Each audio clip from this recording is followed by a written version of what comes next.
በድብቅ የተደበቀውን አቅምን የሚቀሰቅሱበት 10 ደረጃዎች። ዓለም ላይ ካሉ መቃብሮች ሁሉ የሚበልጠው መቃብር የት እንደሆነ ያውቃሉ? መሬት ውስጥ ሳይሆን በሰዎች ልብ ውስጥ የተቀበሩ ያልተሳኩ ህልሞች ናቸው። ዛሬ ያንን የተቀበረ ህልም የምንወጣበት ቀን ነው። ዛሬ ስለ ተራ ተነሳሽነት አናወራም።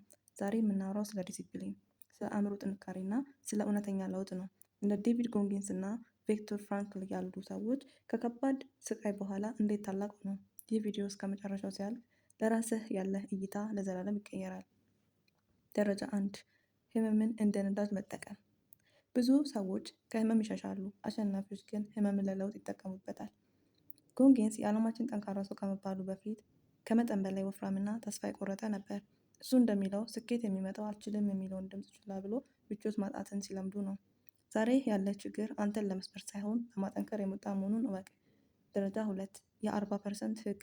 አእምሯችን ደክሞኛል ሲለን ገና 40% አቅማችንን ብቻ ነው የተጠቀምነው። ስራ ስትሰራ ወይም ስፖርት ስትሰራ ማቆም ሲያምርህ ገና ብዙ አቅም እንዳለህ ለራስህ ንገረው። ገደብህ ያለው አእምሮ ውስጥ እንጂ አካል ውስጥ አይደለም። ደረጃ 3 የተጎጂነት ስሜትን ማስወገድ። ለምን እኔ የሚሉ ጥያቄዎች ሰነፎችን ብቻ ይገልጻሉ። ማንዴላ 27 ዓመት ሲታሰር ጠላቶቼን እበቀላለሁ ብሎ ሳይሆን ሀገሬን እንዴት እለውጣለሁ ብሎ በማሰቡ ነው ዓለምን የለወጠው። በህይወት ስለሚገጥሙ ነገሮች ሁሉ 100% ተጠያቂነቱን ውሰድ። መንግስትን፣ ቤተሰብን ወይም እድልን አትውቀስ። ደረጃ 4 የጠዋቱ ጦርነት። ቀንን የምታሸንፈው አልጋ ላይ ነው። ጠዋት ስልኩ እዝኖት ሲል አትጫነው። ይህንን ቁልፍ መጫን ማለት በየቀኑ የመጀመሪያ ሽንፈትን መቀበል ማለት ነው። ድል የሚጀምረው ቀድሞ በመነሳትና ራስን በመግዛት ነው። ደረጃ 5 ዝምታ እንደ ኃይል። ህልምን ለሁሉም ሰው አታውራ። ብዙ ሰዎች ህልማቸውን ለሰው ሲያወሩ የስኬት ስሜት አስቀድሞ ይሰማቸዋል። በዝምታ ስራ ውጤት ይናገራል። ደረጃ 6 ንባብና የአእምሮ ምግብ።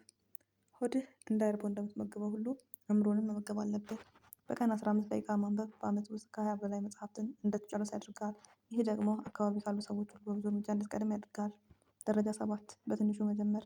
ተራራውን የምታየው ከሆነ ትፈራለህ። እግር ስር ያለውን ድንጋይ ግን አንሳ። ትልቅ ግብ ይኑርህ፣ ግን ተግባርህ በትንሽ ይጀምር። ክፍልን ማጽዳት፣ አልጋን ማንጠፍ። እነዚህ ትናንሽ ድሎች ለአእምሮ እኔ አሸናፊ ነኝ የሚል መልእክት ያስተላልፋሉ። ደረጃ 8 ብቸኝነትን አትፍራ። ታላቅነት ብቸኝነት አለበት። ወደ ላይ ስታድግ ብዙ ጓደኞችን ልታጣ ትችላለህ። አትዘን። ንስር ብቻውን ነው የሚበራው። እርግብግብ በቡድን ናት። ከዝቅተኛ ሰዎች ጋር ከመዋል ብቻን መዋል ይሻላል። ደረጃ 9 የምስጋና ሳይንስ። ያላችሁን ካላመሰገናችሁ የምትፈልጉትን ነገር አይመጣም። በየቀኑ ማታ 3 ጥሩ ነገሮችን ጻፍ። ይህ አእምሮ ችግርን ሳይሆን መፍትሄ እንዲህ ያሰለጥነዋል። ደረጃ 10 የማይቆም ጽናት።